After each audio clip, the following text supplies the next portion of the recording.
Joining me now is Captain Phil Croucher, who is a helicopter pilot and a flying instructor, I should say. Thank you very much for talking to us tonight. So we know there's been no Mayday call by the pilot. What do you think happened on Friday night? Well, I wasn't there, but the lack of Mayday call is not a big problem. In an emergency like that, you're taught to aviate first, and the Mayday is kind of it means fly the machine and make sure you don't make the situation worse. And I suppose that there probably just wasn't any time, was there? Literally, at 10:30 on a dark night in a city, he may well have been doing an operation, and at low level, it would be not a lot of time to do anything like that at all. And I suppose because the helicopter was relatively intact, wasn't it? The rotor blades were still attached. I noticed that, yeah. What does that say to you?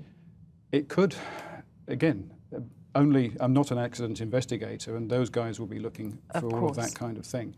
But it was very quick, and at low level it would have been less than 3 or 4 seconds to make any sort of decision at all.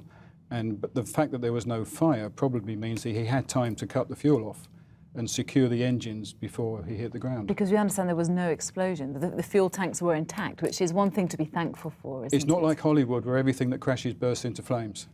There are plenty of crashes where no fire happens at all. We also understand there is no black box in these kind of helicopters, but they will be able to garner something from the electricals, is that right? There may be some memory chips in the instruments there that will have some information that they can. There's no legal requirement to carry a black box in a machine of that size. And the helicopter in question, the model is a Eurocopter EC-135, that's right, isn't it? Very good machine. It's used in police operations all over the place. It is now also used for doing wire inspections, electricity cable stuff, the stuff I used to do. And now they're using 135s, and they tell me that the machine is very good, very reliable and very powerful. So very much the workforce of the skies, but people are already asking, as you would imagine, that there are lots of helicopters in use these days. Mm-hmm.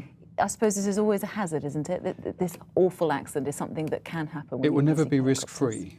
The same as an operation in a hospital is never risk-free. All we can do is train the pilots safely, which is what we do at our school.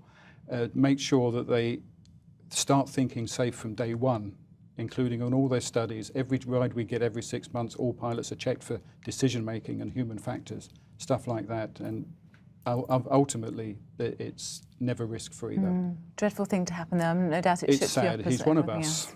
And and the people in the helicopter, the police as well. I have some police work background myself, and it's people doing the job. And of course, the poor people in the pub enjoying themselves. Of course. Not their fault. Captain Phil Croucher, thank you very much for talking to me tonight. It's a pleasure. Well, lots